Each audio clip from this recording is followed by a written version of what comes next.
Boa tarde a todos. Sejam bem-vindos ao segundo dia do Seminário Internacional da Cerveja, com o tema Cerveja do Futuro, Resiliência, Inovação e Novos Horizontes. Antes de tudo, um grande agradecimento a todos vocês que estão presentes hoje, palestrantes, participantes e equipe técnica. Hoje vamos falar de inovação em sentido amplo, experiências, modelos de negócio, tendências de mercado, tecnologias aplicadas, marketing moderno e também de ciência por trás da percepção, com um olhar para o futuro da avaliação sensorial. Esse seminário é uma realização da Escola Superior de Cerveja e Malte e desde já registramos nosso agradecimento aos patrocinadores Beer Pass, autosserviço de chopp para bares e estações 24 horas e Pinnacle, soluções de fermentação para cervejarias artesanais, que apoiam este encontro e ajudam a viabilizar o conteúdo técnico e estratégico de alto nível. Prontos? Vamos iniciar a programação. Para abrir as palestras de hoje, recebemos Felipe Gumiero e Marcelo Belintani, sócios proprietários da cervejaria Juan Caloto e do esconderijo Juan Caloto, em São Paulo. Eles trazem uma visão de como se diferenciar em um mercado competitivo, não apenas pelo produto, mas pela experiência que a marca constrói ao redor dele. Na palestra Inovação Além do Futuro, Felipe e Marcelo vão compartilhar caminhos e aprendizados sobre como criar modelos de negócio mais modernos e disruptivos dentro da indústria de bebidas, fortalecendo marca e aumentando o valor percebido. Com vocês, Felipe e Marcelo. Boa tarde, gente. Tudo bem? Boa tarde, tudo bom? Acho que não precisa de microfone, né? A gente consegue ouvir, né? Bem. Obrigado.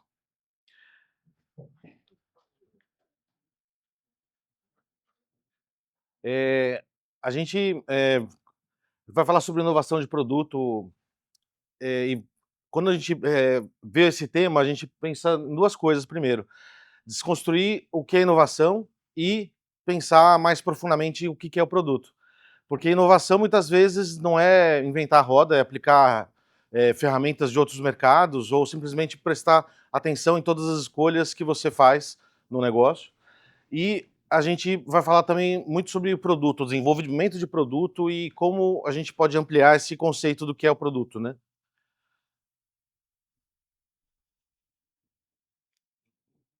Eu aponto para cá? Deixa eu ver.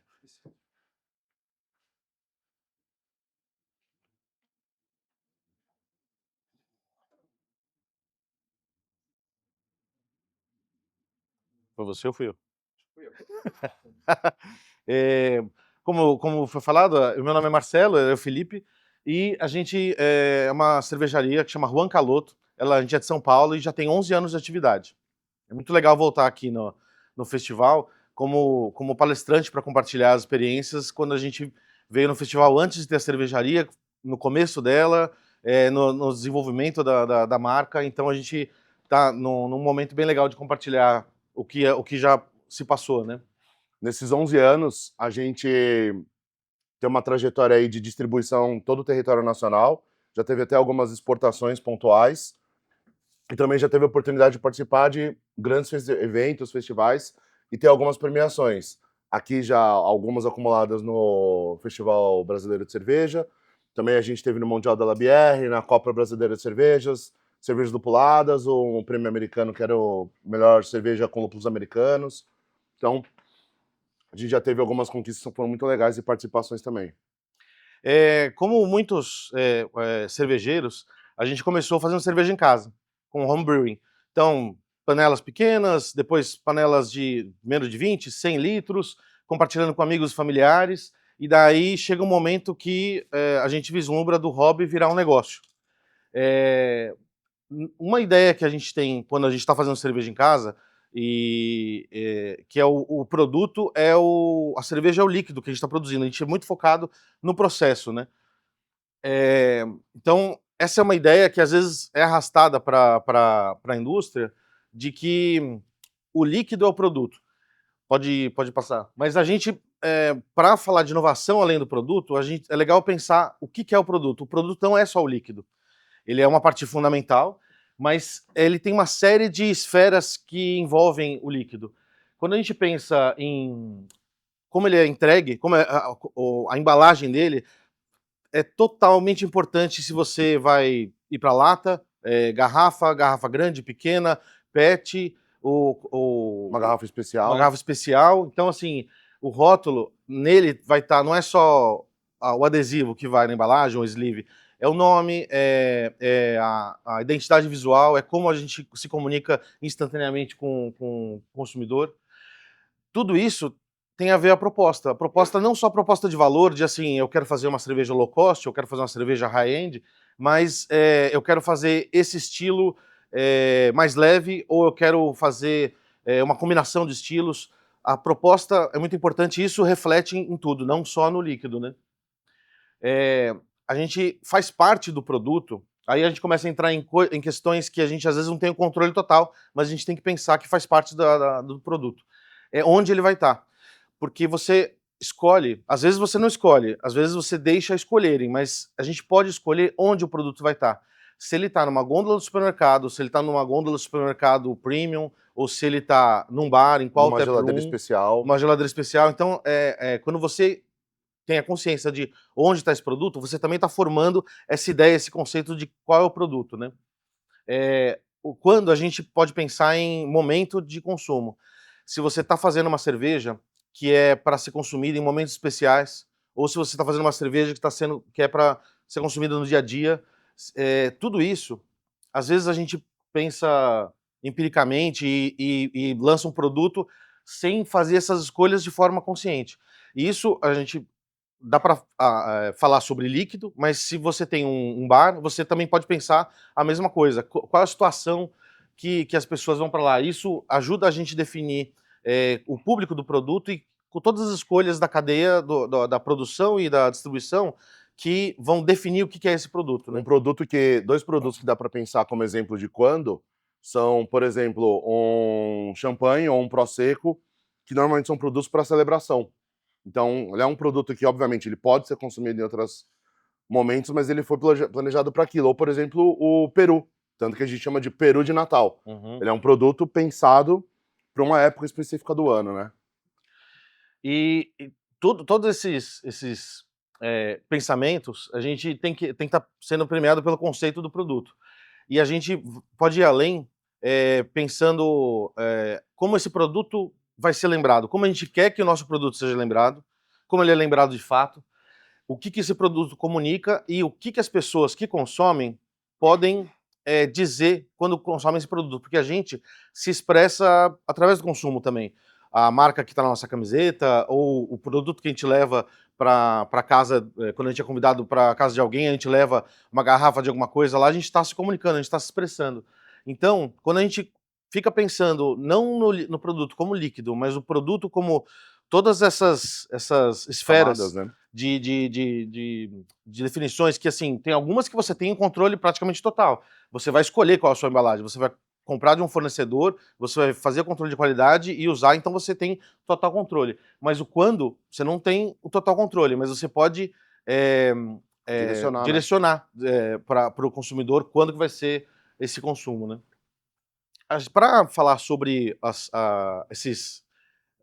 colocar meio assim os pés no chão e falar um pouquinho mais de exemplos de todas essas esferas do produto, a gente separou 3 tópicos da nossa trajetória, né, a nossa história. Uma é a trajetória do primeiro lote, que foi como a gente formou, saiu da panela caseira e virou cervejeiro profissional. O desenvolvimento do nosso produto, das nossas cervejas, como a gente faz esse desenvolvimento, isso dá para pensar bastante dessas esferas do produto que a gente estava falando.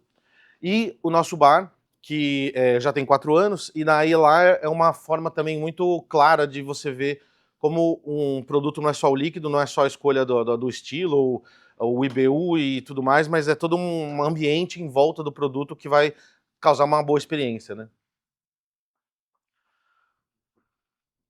Falando primeiro desse ponto da trajetória. A gente tinha escolhas para fazer. A gente queria era passar, cervejeiro caseiro, né, que foi colocado. E aí a gente tinha escolha. Na época, você tinha poucas opções de viabilizar isso de forma comercial. Seja abrindo uma fábrica com capital próprio ou conseguindo um capital de investimento, seja de banco ou de um investidor, para abrir uma própria fábrica. Mas aí apareceu um terceiro modelo que não foi a gente que criou, mas ainda era incipiente aqui no Brasil. Então a gente tinha aqui no sul, em Santa Catarina, o pessoal da Coruja, que fazia lá, esqueci o nome da cervejaria, mas era cigano. E lá em São Paulo a gente tinha exemplos da Urbana, da Júpiter, que também estavam começando aí. Então era uma terceira via que já era uma via diferente. E aí, dentro dessa via, a gente poderia fazer os nossos primeiros lotes, seja com capital próprio ou, de novo, como investidor. Mas a gente escolheu uma terceira via que ainda não tinha sido utilizada, que foi através do crowdfunding. Como que funciona? O crowdfunding, ele é um financiamento colaborativo onde as pessoas compram o produto antes dele existir, acreditando que vai ser um produto bacana. E a gente tinha um desafio muito grande de explicar para um público que não estava habituado ainda com o financiamento coletivo, o crowdfunding, que ficou bastante popular agora na época da pandemia, de convencer o público que era legal e de que a gente precisava desse apoio. Então a gente fez isso através de estudos que viu que muitos vídeos eram bons para divulgar, e a gente desenvolveu um vídeo que não poderia ser uma produção megalomaníaca, senão, para que alguém vai querer colaborar com uma empresa que quer começar, sendo que a galera já tem um capital enorme para fazer um vídeo super produzido. Então a gente fez o vídeo com as próprias mãos. Edição, locução, roteiro. Então é para dar essa cara bem caseira, né? E gerar essa proximidade, porque a gente estava... Essa escolha foi muito fundamentada assim, a gente não quer só fazer o primeiro lote e colocar para comercialização, a gente já queria formar uma comunidade de consumidores que tivesse uma relação próxima com a marca. O crowdfunding é ultra próximo, porque você vai estar convidando algumas pessoas para participar da fundação da sua empresa, né? Então, é um projeto muito legal para formar essa primeira comunidade e dar essa sensação de eu não sou uma grande empresa com uma grande produtora, fazendo um vídeo de cinema, não. Somos nós dois nos apresentando e convidando vocês para fazer parte desse nosso sonho, né? Essa foi a temática. E aí a gente quer mostrar para vocês, é um vídeo de 3 minutinhos, a gente promete que vai ser rápido. Quem é Juan Caloto? Crowd Social o quê? Juan Caloto é uma cerveja artesanal, uma autêntica Wild West IPA. Para, esse estilo nem existe. Tá, o estilo mesmo é uma American IPA, de cor cobre, forte, perfumada, com lupulagem contínua, mash hop, dry hop, todos os hops que existem. Uma cerveja com muito lúpulo, mas nem por isso amarga como a vida. Até agora, ela sempre foi feita em casa mesmo, pelo John e pelo Calote. John, Calote, Juan Caloto. Una cerveza casera, pero con misión y valores bien definidos. Já rolaram algumas degustações por aí, e todo mundo curtiu muito. Pelo menos na nossa frente, né? Mas a real é que pouquíssimas pessoas tiveram o privilégio de experimentar, porque você sabe, né? Cerveja caseira não pode ser comercializada. E é aí que você entra. Porque a Juan Caloto tá no crowdfunding do Social Beers! Para mais gente poder beber, precisamos fazer muito, fazer bem feito, em uma cervejaria de verdade. E para conseguir fazer a Juan Caloto numa cervejaria, a gente precisa da sua ajuda. Ah, já sei, vocês só querem meu dinheiro. Queremos o seu dinheiro, mas olha que legal. Crowdfunding é financiamento coletivo. Todo mundo contribui e o negócio sai do papel. Como o negócio aqui é cerveja, o crowdfunding funciona mais ou menos como uma pré-venda. Você compra uma cerveja que ainda não existe.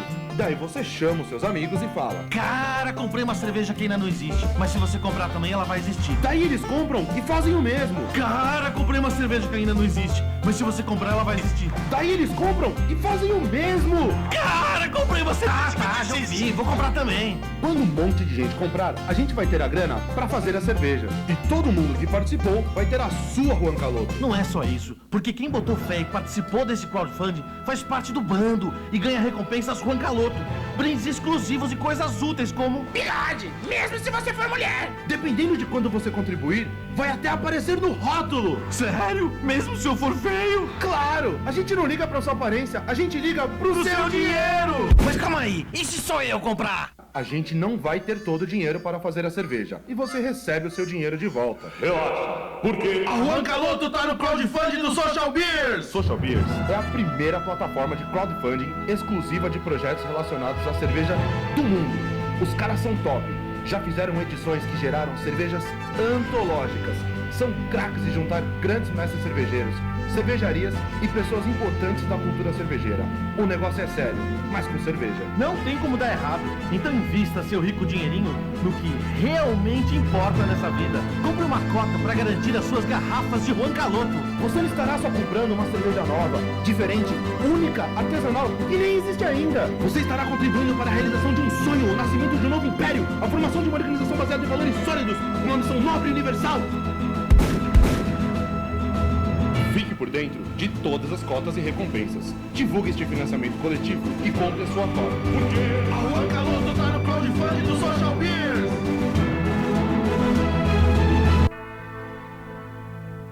Esse vídeo ultra caseiro... Tem 11 anos, né, que a gente fez. Exato, dá até um pouquinho de vergonha quando a gente mostra ele, mas a gente mostra porque, assim, a gente, com esse vídeo, a gente conseguiu fazer uma coisa que a gente não estava esperando. A gente propôs o financiamento coletivo e estava preparado com amigos e familiares e dinheiro próprio para bater a meta no final e dar tudo certo. Então a gente falou, galera, não comprem, porque a gente vai lançar, ver como é que funciona e depois a gente dá um sinal para vocês comprarem e realizar esse crowdfunding. Só que o vídeo correu por bares, por bebedores de cerveja, pessoas que não estavam no nosso alcance, e a gente conseguiu bater a meta em 10 dias. E em 14 dias, a gente teve que suspender, dar um pause no projeto, porque a gente tinha um tanque agendado numa cervejaria no interior de São Paulo e não já Tinha mais espaço, toda a né? cerveja já estava comprometida com o projeto. Então, nossos familiares, nossos amigos não tiveram as cervejas do primeiro lote por causa do sucesso desse primeiro projeto, né? E para vocês terem uma ideia, os brindes eram esses. Então a pessoa comprava as garrafas, e aí, quanto mais garrafa, mais brinde ela comprava. Desde ganhava baralho, uma taça exclusiva, um cartaz de procurado. E aí, aquilo que o Marcelo estava falando antes, estava no slide anterior, a gente chegou a bater 160% da meta, 164% da meta. Então, foi o primeiro projeto de cerveja saindo das panelas para virar comercial que aconteceu no Brasil. Foi recorde de resultado da plataforma, Social Beers, e recorde de tempo também. Em 14 dias a gente não vendia mais cerveja. Exato. E isso no momento que o meio de cervejaria cigana, o modelo, era novo, assim, não tinha muitas opções de cervejaria que estavam abertas para ocupar sua capacidade ociosa com cervejeiros ciganos. Então a gente tinha um tanque reservado para daqui a 3 meses, que era o tempo que ia ficar o projeto. No final das contas, a gente conseguiu o sucesso e ficou 3 meses esperando para produzir a cerveja. Todo mundo achou que a gente tinha fugido com dinheiro, mas a gente entregou depois a cerveja para a galera. E aí, a gente foi se adaptando ao modelo de negócio. Quando a gente fala cervejaria cigana, ou cervejaria brewpub, ou várias outras formas, a gente reduz muito, mas existem muitas adaptações de modelo de negócio que você pode ir inovando através disso. Então a gente começou como uma cervejaria cigana de spot, que alugava um tanque numa fábrica, produzia e vendia direto para o consumidor. Logo na sequência a gente começou a fazer contratos de produção, ou seja, não era mais só reservar um tanque, era uma recorrência mensal, e começou a ter distribuidores regionais, tanto em São Paulo, que era o nosso principal mercado, capital interior, como também vender para outros lugares no Brasil. E hoje a gente coloca que a gente é uma cervejaria residente, que é um modelo que acho que existe algumas cervejarias aqui no Brasil, que é uma parceria estratégica com a fábrica que a gente produz. Então a gente já está 8 anos produzindo na mesma fábrica lá em Itupeva, que era startup, hoje é a CBCA. E aí a gente produz lá, e eles também fazem tanto a distribuição regional como a distribuição nacional. Além disso, a gente tem mais 2 unidades de negócio, que são o bar próprio, que é o bar da cervejaria, que a gente se chama Esconderijo Juan Caloto, fica lá em São Paulo. E além disso, a gente tem o e-commerce, que também é uma outra fonte de receita que a gente tem no modelo. Esmiuçando assim a questão de como a gente pode inovar e ser disruptivo, às vezes, num modelo e no detalhe do modelo e fazendo essas mudanças que nem o John falou. A gente pode, logo de cara, quando a gente começou a fazer spot, fez o primeiro lote, foi um sucesso, todas as cervejas já estavam entregues, a gente formou comunidade e toda a produção já tinha destino.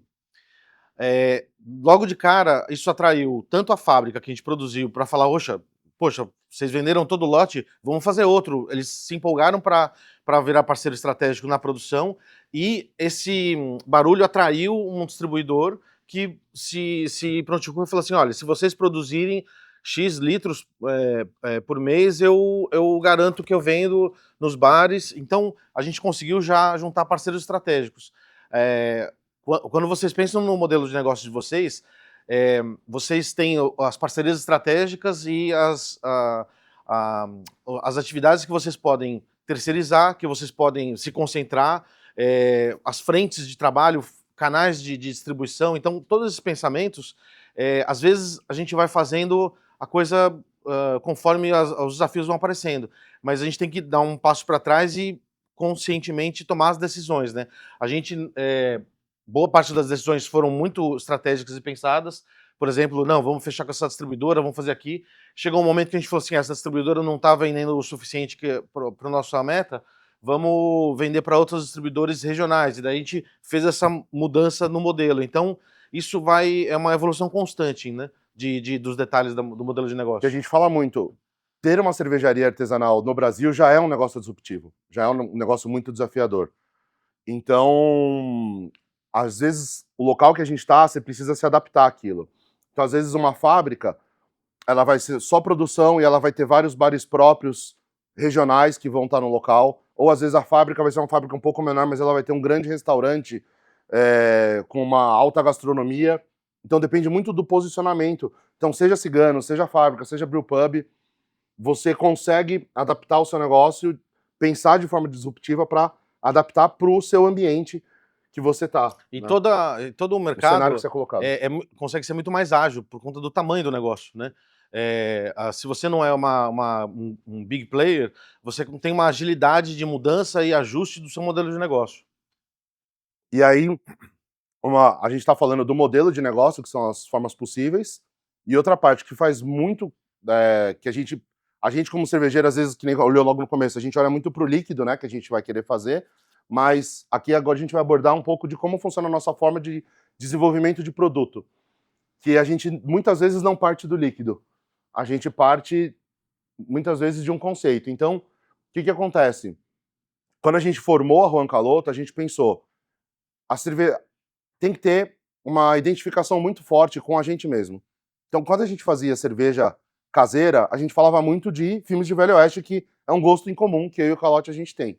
Então, o que acontece? A gente falava muito de Bang Bang italiana, que é a visão de diretores europeus, como Sergio Leone, que é italiano, filmado na Espanha, sobre a história americana, num período bem complicado da história americana. Então, a gente resolveu escolher isso porque a gente tem identificação que a gente gostava desses filmes, e é uma coisa que não tem fidelidade histórica nenhuma. A gente não está se inspirando no Velho Oeste. A gente está se inspirando na visão de filme de Velho Oeste de diretores europeus, ou seja, é uma coisa bem distante no final das contas. Sim. E a gente resolveu interpretar a marca como cada cerveja como se fosse um filme. Foi aí que a gente criou o personagem, muito inspirado no Feio, do Bom, Mau e Feio. E daí a gente pensa o seguinte, como funcionou desde o começo. A gente imaginava que cada cerveja era um filme. Então, se cada cerveja é um filme de Western Spaghetti, a gente pensa, o que tem? O que faz um filme ser um filme, né? A divulgação do filme. Ele tem que ter o nome, o título do filme.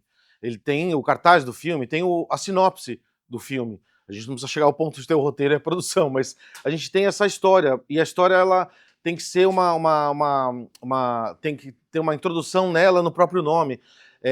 Os nomes de filme de Bang Bang são divertidos, porque não é às vezes uma palavra só, são nomes quilométricos. O Bom e o Mau e o Feio. Exato. Trago a minha cabeça de Alfredo Garcia. Alfredo Garcia. Tipo, são nomes Era uma vez no compridos que Oeste. parece que eles já inspiram história.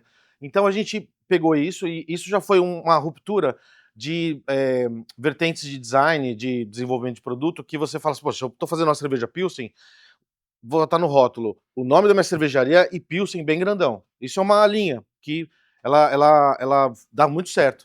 Mas ela é uma das possibilidades que você pode fazer, porque a gente foi na contramão e falou assim, a gente vai fazer nomes em portunhol, emulando o Spanglish, que é aquela linguagem toda errada na fronteira dos Estados Unidos e o México. A gente vai fazer nomes longos em portunhol e sem uma identidade fixa visual. Então não é assim, todos os nossos rótulos são separados por cores definidas, ou todos são a mesma cor para gerar identidade. A gente imaginou assim, vamos gerar identidade fugindo de uma identidade presa. porque quando você vê o catálogo da Netflix, os filmes não seguem um padrão. Cada um é de um jeito. Então a gente se inspirou nisso para criar o nosso portfólio de cervejas sazonais e fixas. Então a gente falou assim, o nome ele já tem que inspirar alguma história para gerar curiosidade, né? A gente lançou mais de 100 cervejas, 110 cervejas. Já está em 110. Próprias, fora as colaborativas. Então imagina que tem muitas histórias e muitos nomes mirabolantes, né? Inclusive a gente ganhou medalha de ouro no festival esse ano com a Dívidas de Sangue Não Se Pagam com Monedas, que já parece uma ameaça de morte, né? O nome do filme, da cerveja. A gente, no começo, não foi tão consciente, mas logo a gente percebeu a importância disso. A gente estava fazendo por diversão própria, a gente gostava de criar história como se cada cerveja fosse um bang bang. Daí a gente começou a perceber a importância desse storytelling. Depois essa palavra ficou em voga, né? Mas essa criação das histórias gera uma conexão muito forte com o público. As pessoas querem saber que história é essa, elas ficam felizes de ter uma história. Às vezes a pessoa nem sabe qual é a história, nem vai atrás, mas dá um conforto saber que tem uma história por trás. A gente começou a lançar umas cervejas, e daí quando a gente falou assim, agora a gente vai lançar uma outra IPA. Daí, tanto a equipe comercial quanto clientes em bares falavam assim, e qual a história dessa? Qual a história? E daí a gente falou assim, caramba, essa não tem história, então a gente vai ter que fazer história em todas.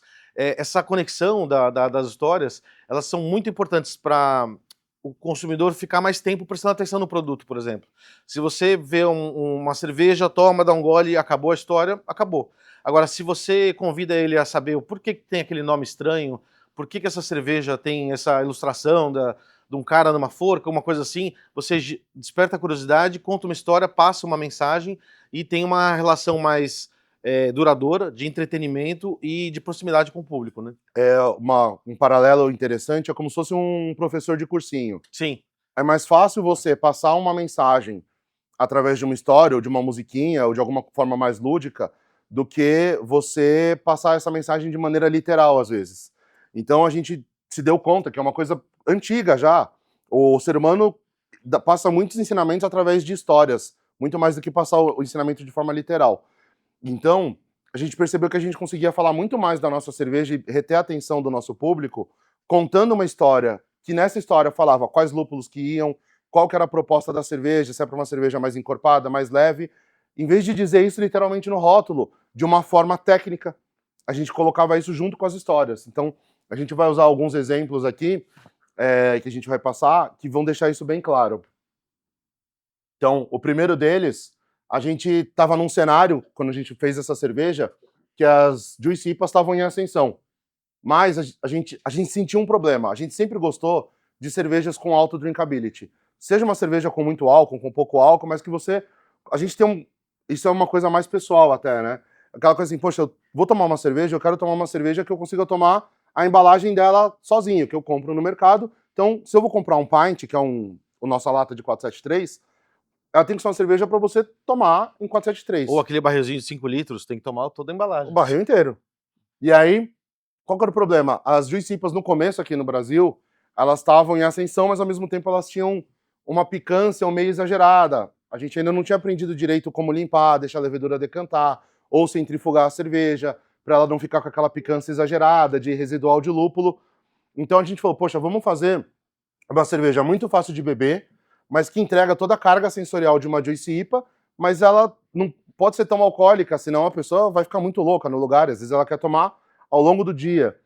Ela precisa ser uma cerveja mais leve.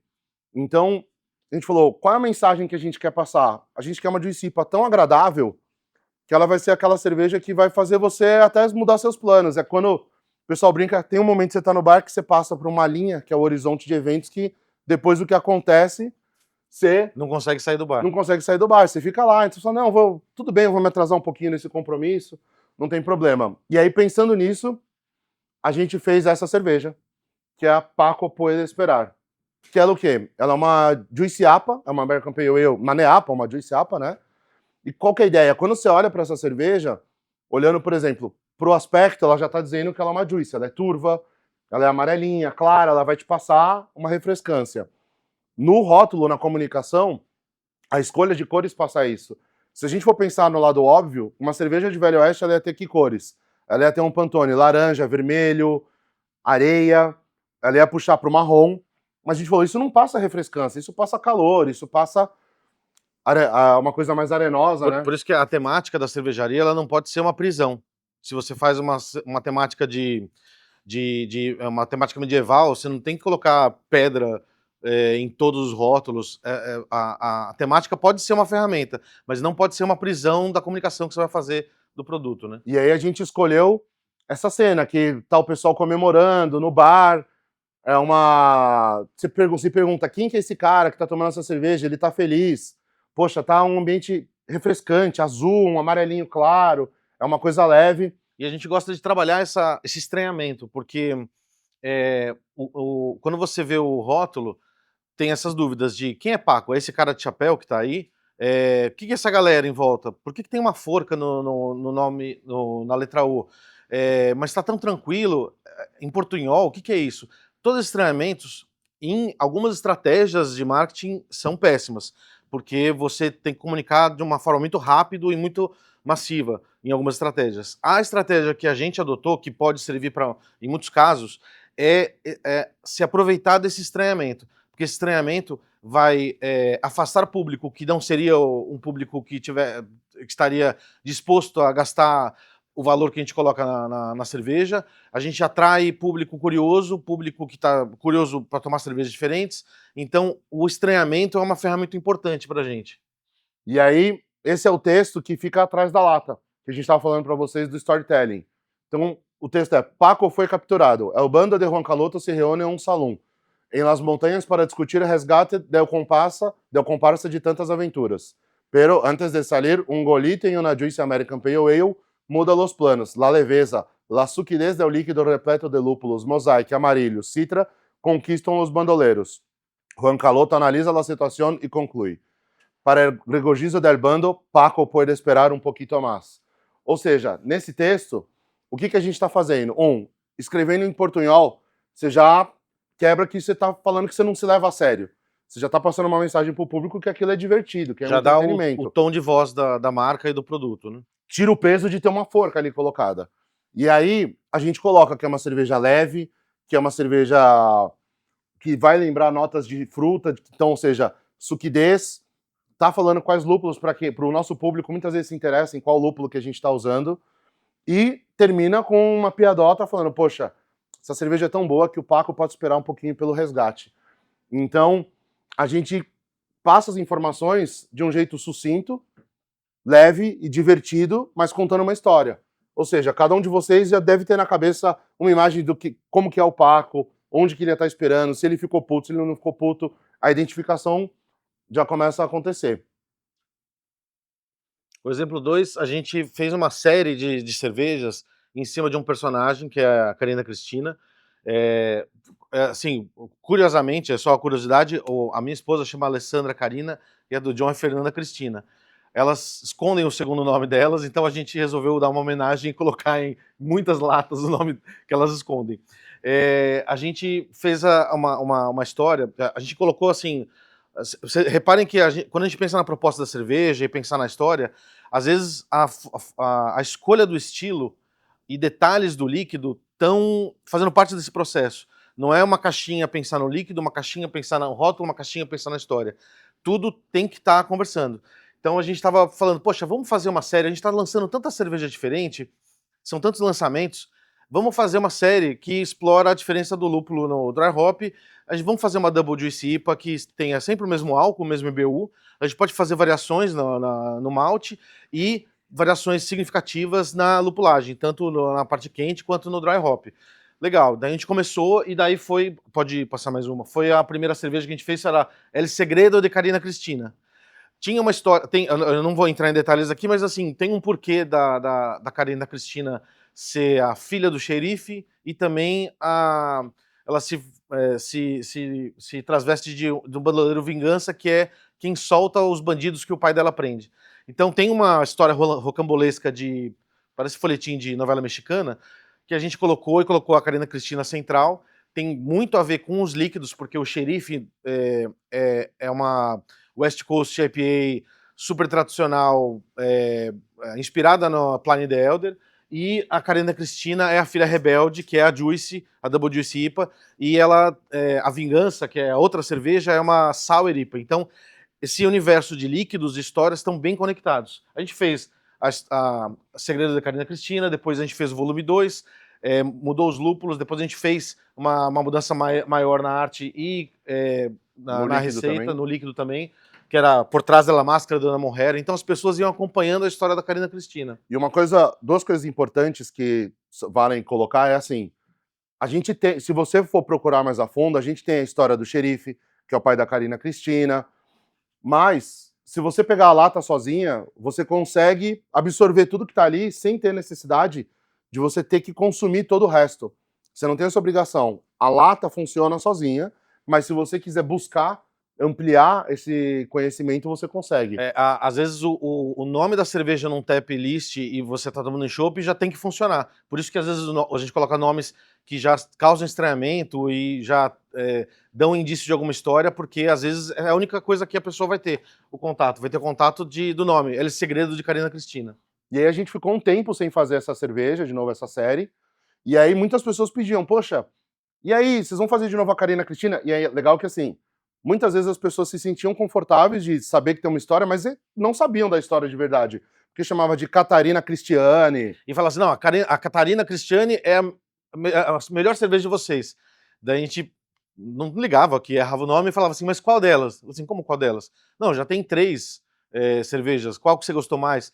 A pessoa não absorvia o nome exatamente da cerveja, mas o que ficou registrado? A lembrança, voltando àquele primeiro slide, a lembrança de uma experiência positiva, divertida, de uma história rocambolesca e que ele tomou a cerveja legal e prestou atenção e comentou com os amigos sobre essa cerveja. Isso que ficou marcado, isso que é importante ficar marcado. Se eles soubessem o nome Carina Cristina certinho, ia ser ótimo. A gente até brinca no festival, se você pedir a cerveja o nome completo certinho, você vai ganhar um shot de alguma coisa. Mas assim, não importa, o importa é que ficou guardado na lembrança, né? E aí muitas pessoas pediam pra gente fazer de novo essa cerveja. E a gente fala, poxa, vamos fazer, mas ela já tá um tempo sumida das prateleiras. Foi aí que no começo de 2020 a gente falou, poxa, vamos fazer o retorno dela. Vou passar. E aí a gente pensou, vamos fazer um retorno retumbante da Carina Cristina chegando e salvando o Juan Caloto que estava em apuros. Isso foi no começo de 2020, mas a gente não sabia que, de repente, todo mundo ia estar em apuros no começo de 2020. E aí foi que a gente fez o retumbante retorno de Carina Cristina, e a gente tinha 2 ml da cerveja em tanque, lockdown, tudo fechado, foi logo depois de um festival que a gente voltou para São Paulo. E aí a gente falou, como a gente vai fazer para comercializar essa cerveja? E veio um desafio. A gente não queria fazer um e-commerce de venda direta, porque os bares que eram nossos clientes e parceiros estratégicos já estavam fazendo isso, a gente não queria atravessar eles. Ao mesmo tempo, a gente queria dizer que era uma coisa pontual, que não ia se tornar uma rotina da cervejaria, e a gente resolveu voltar para as nossas origens e fazer de novo um crowdfunding. Então esse é o segundo vídeo, também é curtinho, 3 minutos. Hoje em dia, vídeo curto é de 30 segundos, né? Mas ainda vídeo de 3 minutos era curto nessa época. E aí esse foi o vídeo do crowdfunding da Carina Cristina. Você pode voltar, por favor, só o vídeo? Que acho que ele adiantou um pouco aí. Lá embaixo, no scroll dele ali, né? Pro zero aí. Copos, por quê? Começou o crowdfunding pra salvar o Rogaloto!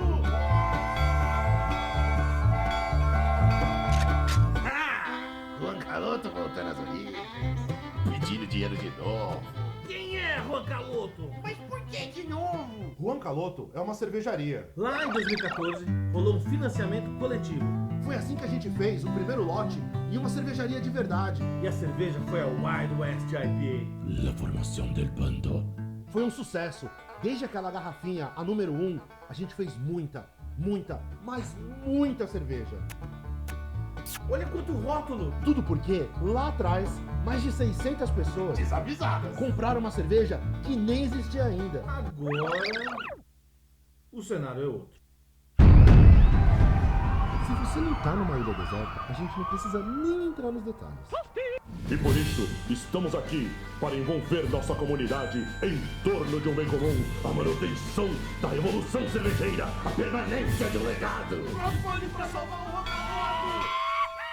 Ah, vocês só querem meu dinheiro de novo! É, que Queremos o seu dinheiro de novo. Mas olha que legal, agora tem uma grande diferença. A cerveja já existe. Conheçam el retumbante retorno de Karina Cristina. Senta que lá vem a história. Karina Cristina, filha do xerife, era na verdade el bandoleiro Vingança.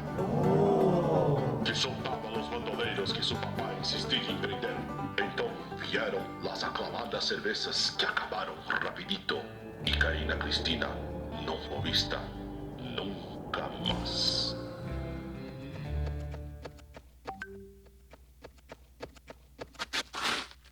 ¡Socorro! ¡Roncaloto está en peligro! Eis que del horizonte surge la silueta de la salvación. El retumbante retorno de Karina Cristina.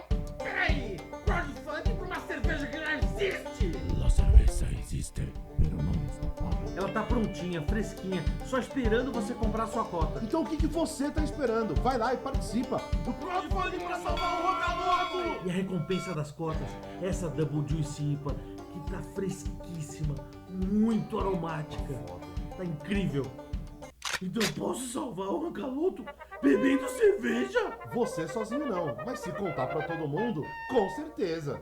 Mas como é que vender um lote vai salvar a cervejaria? E a gente tá falando aqui de sobreviver até o próximo problema. O que a gente sabe fazer é cerveja e contar historinha em portunhol. Garanta el retumbante retorno de Karina Cristina. Acesse agora catarse.me/Roncaloto. Escolha sua cota, porque pode acabar a qualquer momento. A Roncaloto? Não, a cerveja. Que otimista, hein? Participe. O crowdfunding pra salvar o Roncaloto!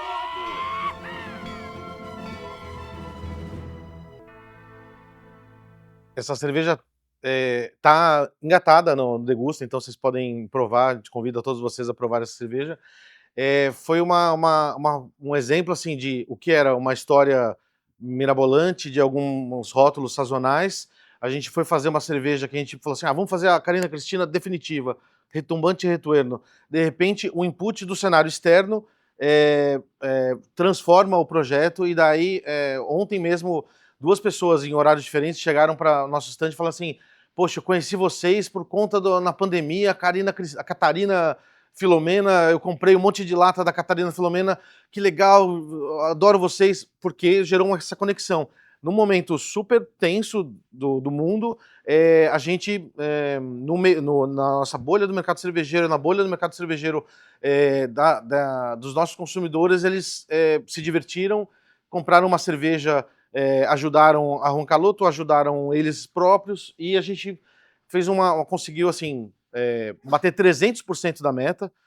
Nesse caso, nesse cenário, a gente já tinha mais disponibilidade de tanque, porque a gente já estava como cervejaria residente lá em Itupeva, e a gente conseguiu um apoio muito forte dos PDVs, que participaram da campanha de divulgação da cerveja, o público ficou mais conectado com a gente, foi uma ação que assim, extrapolou o que seria só um lançamento de uma cerveja, né? Complementando a questão do storytelling e do desenvolvimento de produtos, os inputs para fazer um storytelling, para transformar em história, podem vir, seja de fantasia assumida, né? A gente não pode mentir para o consumidor, a gente faz fantasia assumida em alguns momentos, pode vir input de situação que está a empresa, situação geral, e às vezes um nome, um número já induz uma história. Todo mundo aqui conhece Licor 43. Se você vai atrás do rótulo, alguma coisa, você descobre que a opção 43 daquela receita que foi escolhida. Eu não sei se isso é verdade, mas isso inspira o quê? A mensagem que está implícita. Eles tentaram e foram aprimorando o produto até chegar nesse. Se tem uma loja de construção, 3 irmãos, você já faz toda uma história de 3 irmãos, que é um negócio familiar, que é uma venda próxima, e você vai falar com um dos 3 irmãos que cuida do negócio com carinho. Isso inspira muito mais proximidade do que algum nome Construtec, por exemplo. Então, assim, fazer o storytelling dos seus produtos, seja bar, seja B2B, seja o líquido, a cerveja, você pode ter esse input de formas diferentes e fazer, às vezes, uma história longa, uma história rocambolesca, ou só inspirar alguma história para a pessoa fixar, né? E a gente tem uma clareza muito grande que, assim, todo produto tem uma história. Se você não direciona a história do seu produto, o consumidor vai estar livre para direcionar para onde ele entender. Se dá pouca informação, ele vai entender com o que ele tem de bagagem prévia da vida para entender aquele produto. Então, vai se criar essa história naturalmente. Depois desse crowdfunding que a gente fez, com a pandemia, a gente olhou e falou assim, poxa, e aí? Vai fechar os bares? Não vai funcionar? Como que a gente vai lidar com isso?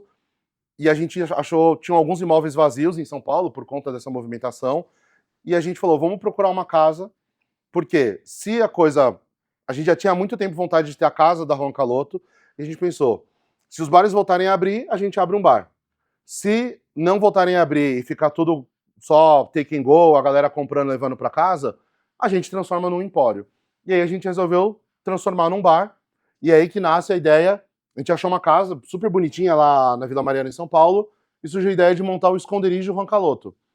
O Esconderijo Juan Caloto é o nosso bar, e a gente seguiu um conselho que a gente teve de uma cervejaria, que assim, um dia quando vocês forem abrir um bar, chama sócio que já teve bar, porque senão vocês vão bater muita cabeça, querendo descobrir do zero muita coisa, tendo que descobrir do zero.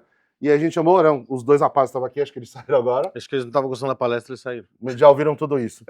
Mas aí... isso entra totalmente naquela questão de que parcerias estratégicas você vai fazer no seu negócio para se diferenciar, né? Então, nesse caso, a gente falou assim, vamos se associar a duas pessoas próximas que já tiveram bar e a gente vai fazer um bar, assim como a gente faz o desenvolvimento da cerveja, pensando no conceito, na história, a gente falou, vamos ter esse mesmo pensamento, só que agora para um estabelecimento.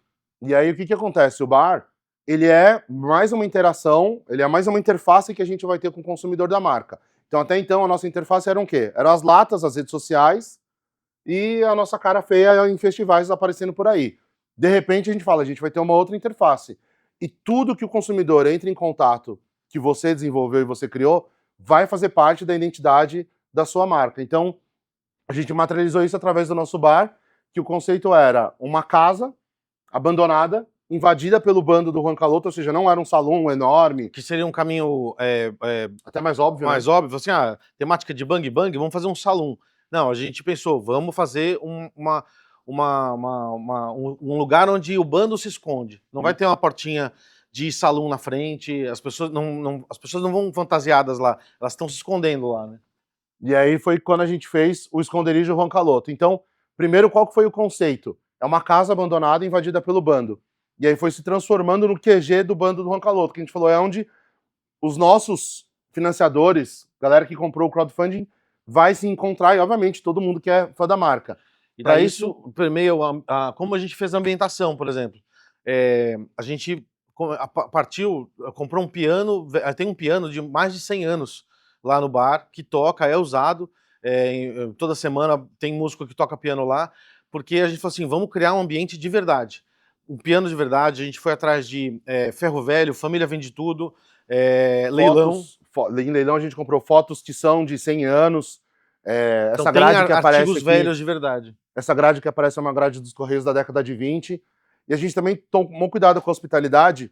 Está muito em voga hoje em São Paulo, não sei como que está aqui também, outros lugares do Brasil, de ter restaurantes temáticos. Então você tem o restaurante do Jurassic Park, o restaurante do Bob Esponja, a hamburgueria do Harry Potter. E aí a gente falou, não, a gente não quer que seja temático.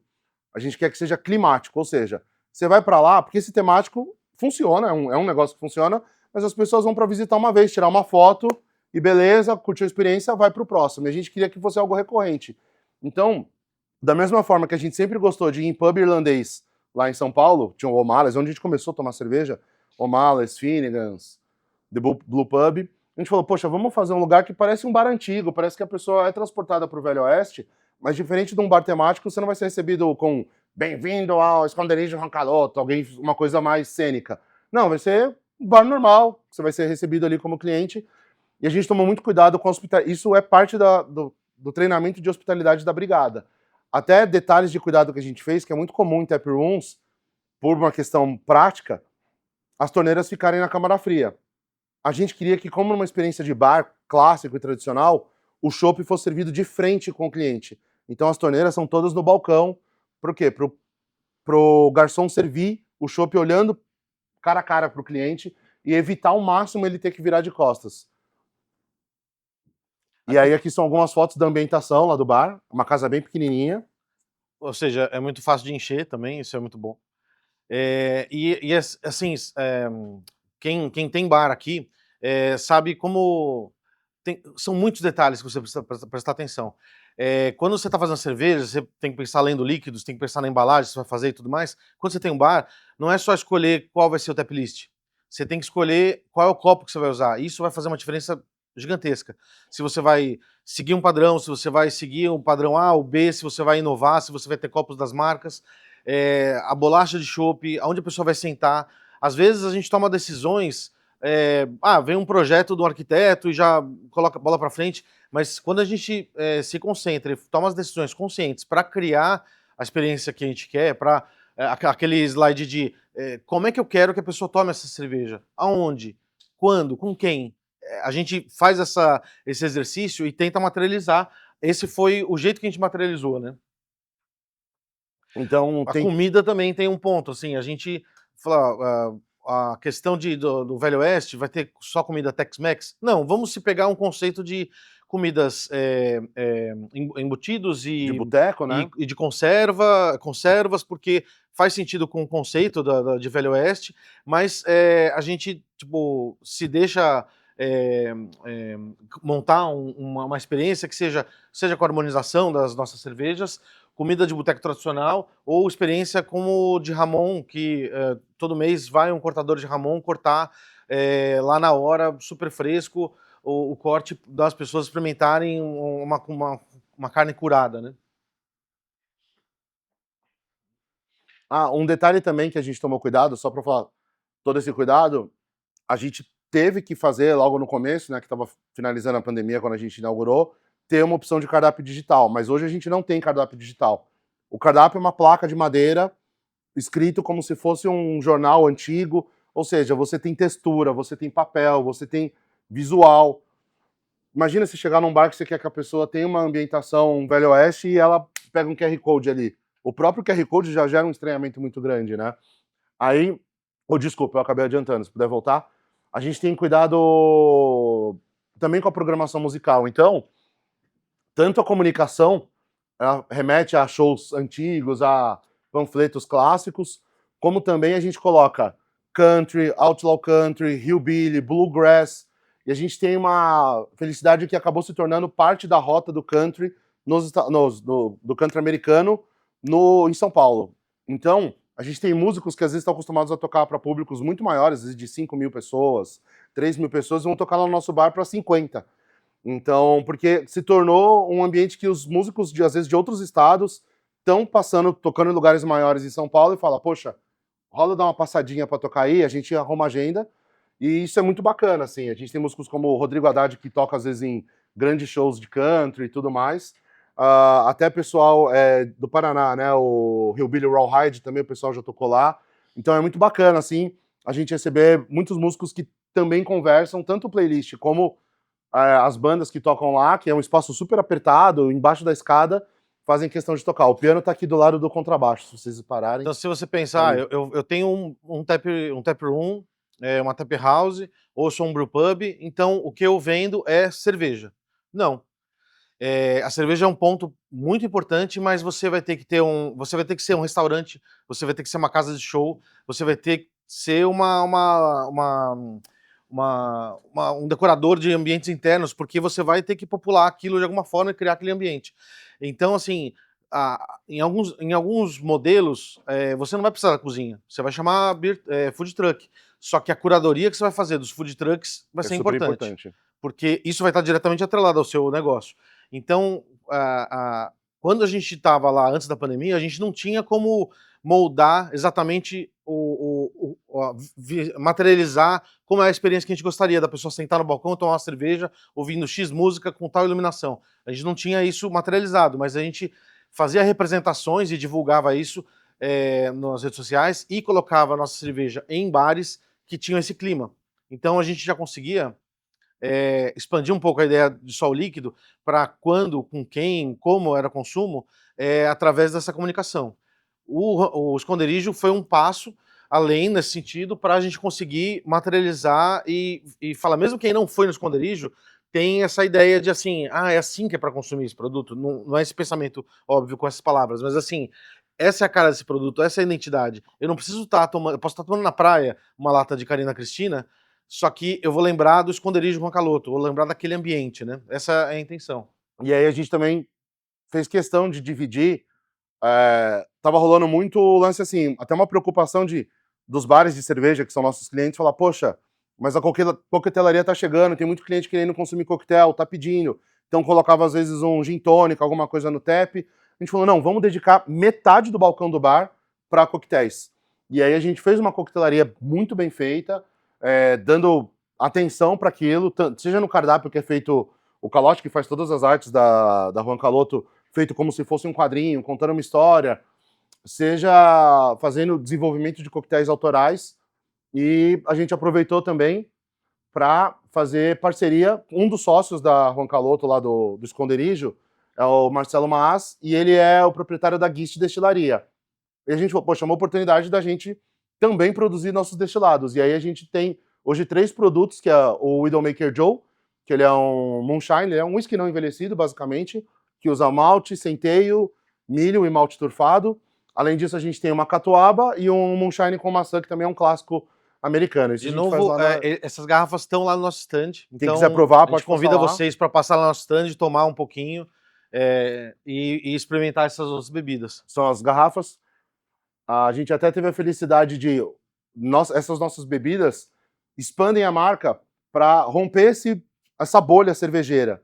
Então hoje a gente consegue trazer pessoas que são de fora do mercado cervejeiro, mas que consomem bebida alcoólica, que querem provar um negócio diferente, tendo o nosso destilado no Tantam, que ganhou melhor coquetelaria de São Paulo pela Folha de São Paulo em 2025. E é um dos 50 melhores bares do mundo, né? Tá entre os 50 melhores bares do mundo. O Tanit, que é um bar que tem prêmio Michelin. O Caledônia, que é o bar referência de whiskies em São Paulo. São todos lugares que tem o nosso moonshine, que a gente tem muito orgulho de ter isso. Além disso, a gente teve a felicidade de, por 2 anos seguidos, ser premiado no World Whisky Awards com ele como melhor da categoria e medalha de ouro como New Make and Young Spirits, que seriam whiskies não envelhecidos, que nem dá para chamar de whisky, né? Porque precisa envelhecer para ser whisky. Mas E daí você pensa, quando você vai montar um bar de cerveja, e você fica com medo de, poxa, o pessoal do coquetel, bares de coquetel estão roubando meus clientes, o pessoal está indo tomar coquetel em vez de tomar cerveja aqui no meu bar. Não, a gente abraçou a ideia da coquetelaria, participa de Negroni Week, tem gente que conhece o bar e conhece a cerveja por conta que queria tomar Negroni, viu na lista de bares, foi no Esconderijo Juan Caloto, toma Negroni, depois toma uma cerveja e daí já a gente amplia os consumidores, né? E essa pessoa que às vezes entendia cerveja como Heineken e cervejas artesanais que ela encontra numa gôndola de supermercado, ela descobriu que tem todo um outro universo de cervejas. E daí a gente abraça a coquetelaria, faz um trabalho envolvendo a marca com histórias e tudo mais dos coquetéis, faz o nosso destilado, esse destilado chega em outros lugares, levando a marca Juan Caloto para pessoas que dificilmente teriam, às vezes, o contato sem querer esbarrar na marca, vão ter uma experiência ótima com a marca por conta desse produto, dessa linha de destilados que a gente tem, né? E aí, com tudo isso que a gente falou, a gente já se encaminha para o último slide, que assim, qual que é um momento He-Man dando lição de moral no final, né? Qual que é a mensagem final que a gente leva disso? Que quando a gente fala de inovação além do produto, naturalmente a gente pensa o produto como líquido. Mas a gente precisa ter uma visão global de todas essas camadas que envolvem o nosso produto, né? Que a gente veio falando de todo esse tempo. Então isso vai gerar histórias, vai gerar o tom de voz que você vai falar com o seu público, qual a ambientação, como que ele pode encontrar. A gente também pega que essas histórias, quando você tem uma história que envolve o seu cliente, seja no texto, seja na arte gráfica, seja no ambiente, você vai gerar uma conexão, uma identidade maior com ele. Parcerias são super importantes para você fazer parcerias na parte de associação mesmo, com marcas, seja com produtos colaborativos, cervejas colaborativas. A gente tem exemplo, por exemplo, a gente faz uma cerveja colaborativa, a gente fez algumas cervejas com cervejarias, que é o mais comum, mas a gente tem cervejas colaborativas com um podcast, que é o podcast do Jovem Nerd, não sei se algum de vocês conhecem. A gente já fez 3 cervejas com eles e são muito legais e expande para um público que não é o público de cerveja artesanal. Obviamente tem no meio, mas não é o público final. E essas são formas da gente inovar e encontrar soluções que às vezes são de outros mercados, trazer para o nosso universo cervejeiro e tentar ampliar esse market share que a gente tem, que é tão pequeno de cerveja artesanal. Então, às vezes, obviamente, a gente não pode esquecer do nosso público-alvo ali, que é o cervejeiro. A gente está numa posição de cerveja mais high-end, que é aquele cara que já entende o produto, mas a gente pode expandir às vezes, e é muito gostoso para a gente receber clientes que passam no nosso bar e falam: nossa, eu vi o bar no Instagram, achei bonito e vim para cá. Aí você conversa com o cliente, sabe o que ele entende de cerveja artesanal? Nada. Você sabe o que ele é da área de coquetelaria? Ele toma caipirinha no bar na praia. E ali a gente está sendo o primeiro contato, ou seja, o cuidado com um bar, que ele, além de ser um bar de cerveja artesanal, ele é um bar gostoso e agradável para qualquer um que vai, é importante, porque assim a gente amplia mercado. Se a gente recebe alguém do coquetel que não conhece, a gente amplia mercado. Então a gente sente que é uma função que a gente tem disso, ajuda muito a própria Juan Caloto, mas é legal, seria muito bacana o mercado todo ter mais essa visão, assim, né? A gente tem na cabeça fácil exemplos das situações de como o produto se expande e tudo mais, mas a gente deixa aberto para vocês, se vocês quiserem aqui fazer alguma pergunta ou ao longo desses dias conversar com a gente sobre como essas linhas aqui cruas se manifestam no negócio de vocês, em outros modelos, a gente está aberto para conversar e dar pitaco no negócio de vocês. Tá joia. É isso aí, gente. Obrigado. Como que a gente tá de tempo de pergunta? Acho que já estourou, né? Rola. Se vocês quiserem fazer alguma pergunta, acho que a gente tem um tempinho ainda, né? Uns 5 minutinhos. Boa tarde. Boa tarde. A gente pode perceber que vocês dominam o marketing, né? Eu gostaria de saber, por curiosidade, se vocês já eram profissionais da área, já trabalhavam com produto. A gente não falou no começo, né? A minha formação é em comunicação e a formação do John é em química. Só que eu trabalhava como redator numa agência e na Juan Caloto eu faço a ilustração e escrevo em portunhol, ou seja, todo o meu conhecimento de português foi jogado no lixo. Eu digo isso porque a gente não precisa ter uma formação de marketing para ter atenção nesse caso. Se você for contratar uma empresa especializada, uma agência ou terceirizar o marketing da sua empresa, se você tem essa atenção em tudo que está em volta do líquido, fica muito mais fácil de direcionar um profissional ou a agência, ou você fazer mesmo com a mão na massa, né? A segunda pergunta é se veio primeiro a paixão pela cerveja, que vocês foram buscar a receita, ou no marketing, criar o produto e juntar uma receita e fazer uma empresa. O Marcelo, eu falo Marcelo, o Calote. O Calote, ele fazia já cerveja em casa, né? A gente é amigo há mais de 20 anos já. A Juan Caloto tem de existência 15, 16 anos já, né? De CNPJ? Não, de fazer cerveja em casa. 26 anos. 26 anos, 2010? 2010, 16.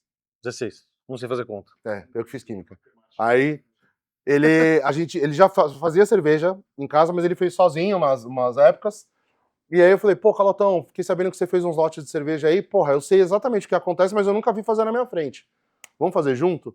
E a gente começou a fazer no apartamento dele, panela de 20 litros, por hobby. Eu não queria sair da minha carreira, ele também não queria sair da carreira dele nesse momento. E a gente se concentrava só no líquido. A gente... Era só um lote ou outro, a gente fazia alguma brincadeira, algum nome, mas a gente só pensava no líquido. E a gente, quando foi fazer a primeira cerveja que poderia ser comercializada, num brewpub na Moca, o dono do brewpub falou assim, tá, legal, gostei da cerveja, vamos colocar aqui no bar, mas qual é o nome dela? E a gente deu tela azul, porque a gente não tinha pensado nisso. Então, a gente só estava pensando no líquido primeiro. E a gente percebeu, nos primeiros passos, que pensar no líquido é uma parte do caminho, não é o caminho todo. Então, você tem que pensar no líquido, é fundamental, só que fazer cerveja boa é uma obrigação, não é uma opção. Porque você já está vendendo um produto, ela tem que estar boa. Ela tem que estar perfeita, ela tem que estar assim, off flavor. Então a gente viu que tem todo um caminho depois do desenvolvimento do líquido que tem que ser trabalhado. Daí que foi que a gente foi atrás de nome, por isso que a gente falou assim, ó, já que a gente tem que ser divertido, vamos pegar uma coisa que a gente gosta, porque senão a gente não vai conseguir fazer. E criar os nomes, as histórias, foi assim, uma diversão nossa, que daí a gente viu que estava dando resultado, e daí eu lembrando do que eu estudei na faculdade, quando eu estava na faculdade, não estava no bar da faculdade, foi falar assim, nossa, isso faz sentido, história, vamos investir nisso, né? E a gente gosta de criar A histórias. partir do líquido, né? O Calote já fazia quadrinhos, fazia algumas...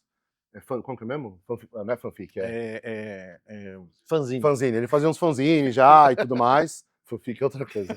Fazia uns fanzines e eu tenho um histórico de jogar RPG, então... Que é criação de roteiro e tudo mais. Eu, mestre RPG, então... A gente sempre gostou, então naturalmente a gente acabava criando, assim. Era uma coisa meio natural. Desculpa, só pra não romper muito tempo.